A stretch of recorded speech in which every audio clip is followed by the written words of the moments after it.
Добрый день, дорогие друзья! Приветствую вас на очередной лекции канала «Жизнь после жизни есть. Я знаю», который посвящен доказательствам жизни после смерти физического тела и устройству потустороннего мира, в кои всякий из нас попадает, когда завершается его земной путь, где воссоединяется со своими ранее усопшими родными и любимыми и продолжает свое вечное путешествие по нашей прекрасной и бесконечной Вселенной. Сегодня мы поговорим об одном из самых животрепещущих и волнующих большинство людей вопросов. Могут ли умершие утащить за собой живущих на тот свет? Разберемся в этом подробно, узнаем, чем это обосновывается и как от этого защититься. Любой, достаточно долго живущий на этом свете человек мог заметить странную закономерность. Часто случается так, что любящие друг друга люди или члены одной семьи уходят на тот свет один за другим в течение года после смерти того, кто ушел первым. Порой случается даже так, что переживший другого уходит ровно в день годовщины смерти. Разумеется, такая закономерность не могла не сформировать соответствующего ответа у нашего материалистичного общества, сосредотачивающегося исключительно на деньгах, удовольствиях, эгоизме и жизни здесь и сейчас, выразившегося в форме очередного комплекта страхов и тревог. Были сформированы вредные и устойчивые стереотипы, что об умерших нужно вспоминать пореже и строго в определенные дни, на 3-й, 9-й, 40-й день и затем раз в год на дату ухода. А в остальное время лучше этого не делать. Слишком частое поминовение мертвых, сосредоточение на них, а тем более попытки общения с ними, согласно этим заблуждениям, могут создать так называемую некропривязку и утащить живущего на тот свет, или превратить его жизнь в кошмар.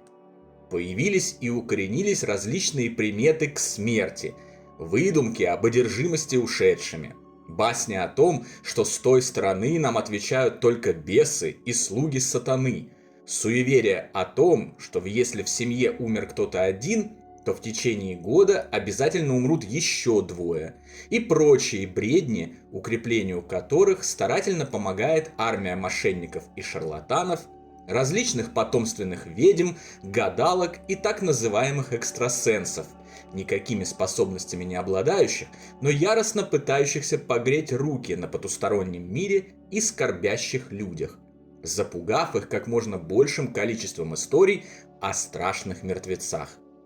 Все это глупые предрассудки, сформированные и продвигаемые материалистическим обществом, зациклившимся на страхе смерти, которой, как мы с вами уже знаем, на самом деле вовсе нет, а значит и бояться нечего. Мой собственный пример и отсутствие каких-либо некропривязок, болезней и ухода вслед за кем-либо, а даже наоборот, сильно улучшившееся в последние годы здоровье и реальность, несмотря на то, что я поминаю своих усопших близких постоянно и постоянно же веду с ними диалог наяву и во снах, полностью подтверждает и доказывает это. Различные особо одаренные индивиды, конечно, регулярно пытаются вкручивать мне, что я общаюсь не с родными, а с бесами. Но какие-то странные, нелогичные бесы получаются, не находите?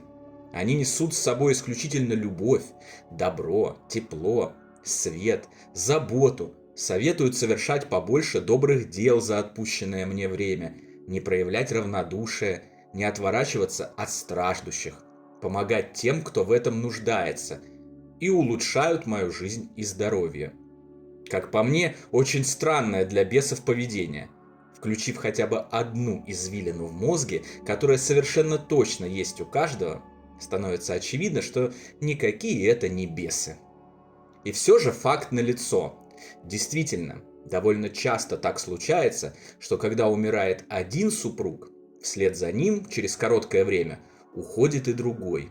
Когда умирает горячо любимая мама, а за ней уходит и ее еще молодой и здоровый сын. Когда умирает один брат, на тот свет отправляется и второй, и так далее. Однако некропривязки и глупые суеверия о злых мертвецах, утаскивающих близких в загробный мир, здесь ни при чем. На мой взгляд и на взгляд других исследователей потустороннего мира, ссылки на работы и эксперименты, которых приведены в разделе о канале, вкладке «Сообщество» и наших книгах, на то есть несколько вполне очевидных причин. Первая возможная причина таких почти синхронных уходов – это настоящее, глубокое чувство любви и привязанности друг к другу. Когда люди в буквальном смысле слова не могут жить друг без друга. Чаще всего синхронные уходы случаются в пожилом возрасте, когда люди прожили держась за руки 30, 40 и более лет, и частоты биений их сердец в буквальном смысле слова настолько синхронизированы, что они могут существовать только вместе. Сегодня уже доказано, что частоты биений сердец искренне любящих друг друга людей подстраиваются одна под другую. Это может показаться удивительным и невероятным, но сердца двоих реально начинают стучать синхронно. Особенно хорошо это заметно во время совместного сна в одной постели. Вот почему, кстати, я убежден, и каким-то наитивным чувством был убежден всегда, что половинки должны спать в одной кровати, под одним большим и мягким одеялом, обнимая друг друга. И меня всегда удивляло, когда они разъезжаются по разным комнатам и ночуют в одиночестве. Сердца по-настоящему любящих и любимых стучат в унисон, и это никакая не метафора, а более чем истинное положение дел. Вполне логично, что когда перестает биться одно сердце, второе останавливается вслед за ним. Вторая причина естественного ухода вслед за человеком, перешедшим порог тонкого мира, состоит в том, что порой весь смысл текущего воплощения заключен именно в отношениях с конкретным человеком. Это было и испытанием, и целью, через это решались определенные задачи на воплощение, через это достигались конкретные вершины и закрывались прошлые долги. Когда любимый человек покидает бренный земной мир, земные отношения завершаются, а с ними естественным образом завершается и смысл физической жизни, и ее задача. С выполнением задачи жизни логично кончается и сама физическая жизнь. Если же после смерти горячо любимого существа вы все еще здесь, а ваши истовые молитвы забрать вас к любимому остаются, как говорится, неуслышанными, значит, у вас еще остались важные дела, которые нужно сделать, прежде чем воссоединиться в вечности. И ваш любимый человек, пока вы их завершаете, будет рядом, и вам в этом обязательно поможет. Более того, ваши достижения здесь будут влиять и на его состояние, и его реальность там, ведь все любящие неразрывно связаны и всегда работают одной командой, в которой действия одного неизбежно влияют на другого. Мне глубоко симпатичны люди, которые вместо того, чтобы после смерти своей горячо любимой половинки как можно быстрее бежать и искать себе новые отношения, остаются верны старым. Они находят себя в других занятиях, задачах, интересной и полезной деятельности, добрых делах, продолжая и развивая отношения с ушедшими любимыми, только в слегка измененном виде, временно оперируя через завесу между мирами. А самое удивительное, что такие люди никогда не бывают и не чувствуют себя в одиночестве. Хотя со стороны, и с точки зрения человека, не знающего о нашей бессмертной природе, они и выглядят одинокими. Я не утверждаю, что именно так всем и надо поступать. У каждого своя история, свой путь, свои цели и свой свободный выбор. Я лишь говорю о своих симпатиях и испытываемой мной радости, когда вижу настоящую любовь или соприкасаюсь с ней. С любовью, которая не прерывается смертью и не завершается никогда. Это действительно прекрасно. Еще одна причина ухода на тот свет друг за другом кроется в циклах. Опираясь на качественную литературу по теме потустороннего, а также на личный опыт, случившийся после ухода на тот свет самой родной и близкой мне души, я заметил, что в дни вокруг годовщины смерти мое состояние ухудшается. Эмоциональный фон резко проседает, хотя на это нет никаких видимых причин. Я уже давно исцелился от горя и скорби, обрел уверенность в грядущем воссоединении с усопшими любимыми и наслаждаюсь жизнью во всех ее проявлениях. И все же, все равно появляется ощущение, как будто я снова прохожу те же самые печальные шоковые события, хотя на невооруженный взгляд предпосылки для этого отсутствуют. И это неизбежно и негативно влияет на мое состояние и мое здоровье. Проанализировав эти цепи событий и ознакомившись с сознаниями других исследователей потусторонних миров, я разобрался, что причина таких явлений состоит в том, что во Вселенной все циклично. Все живет циклами. Планета, человек, любое живое существо, растение и даже неживая материя живет в соответствии с циклами и подвержены их влиянию. Движение планет, суточные циклы, времена года, приливы и отливы, перелеты птиц, менструальные циклы, обновление всех клеток организма, многое другое, и в том числе жизнь и смерть. Все циклично. Поэтому неудивительно, что когда, грубо говоря, планета находится в том же месте Солнечной системы, в котором была в момент прошедших шоковых событий, человек неосознанно будто бы снова переживает те события со всем сопутствующим этому влиянием на психику и тело. Если не понимать этого, не принимать защитные меры и не напоминать себе, что данные проявления лишь отголоски былого, это способно навредить настолько, что может довести до утраты тела и ухода, что называется, вслед за умершим. Мы еще обязательно поговорим о циклах подробнее и разберемся в них и их влиянии на нашу вечную жизнь и ее физический отрезок. Но и здесь пресловутое утаскивание на тот свет абсолютно ни при чем. Четвертая причина синхронных уходов банальна и тоже касается здоровья исключительно физического тела.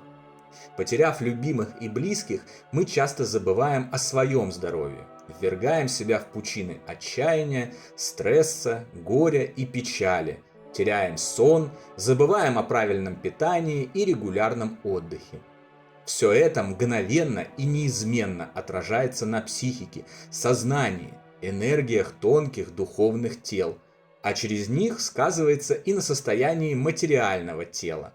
Возникают и быстро прогрессируют различные заболевания, особенно сердечные, которые и уносят человека на тот свет.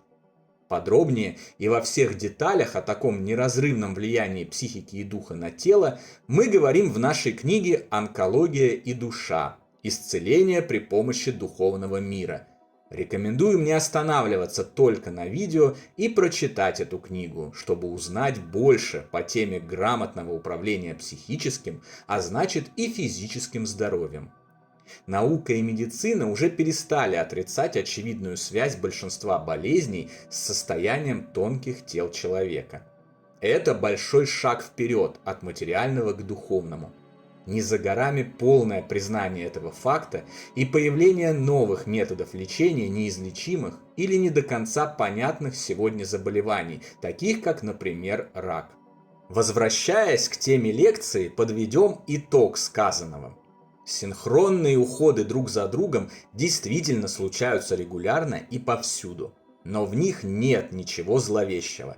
На все есть причины, определяемые естественными законами, по которым живет наша Вселенная, и базирующиеся в первую очередь на главной движущей силе и материале, из которого эта Вселенная состоит – любви. А во вторую – на нашем собственном умении управлять своим сознанием, держать жизнь в своих руках и оставаться в зоне невозмутимости и баланса относительно к чему бы то ни было. Некропривязки, сглазы, порчи, глупые приметы, суеверия и прочие выдуманные людьми ужасы к таковым причинам не относятся.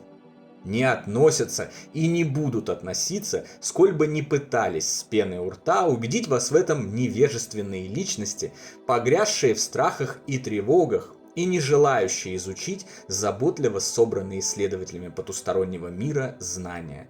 Ваша жизнь всегда в ваших руках и только в ваших руках.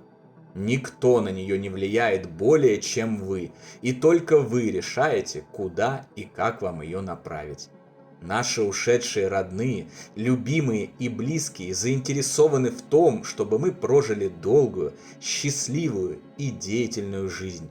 Чтобы мы потратили время на земле с максимальной пользой, сделали как можно больше добрых дел, развили свой и их дух до максимально возможного уровня. Находясь на том свете, они, как никто другой, осознают важность этих мероприятий для грядущего перехода и великолепной жизни вместе в высших или райских духовных сферах и дальнейшего совместного пути в нашей удивительной, безграничной и бесконечной Вселенной. Они никого не могут утащить на тот свет. Даже не только потому, что у них в принципе нет такой возможности, и дух не может влиять на смерть другого человека по определению, а просто потому, что они этого не хотят, находясь в здравом уме и понимая всю важность каждой земной минуты для последующей истинной и прекрасной жизни в вечности. На сегодня это все, дорогие друзья.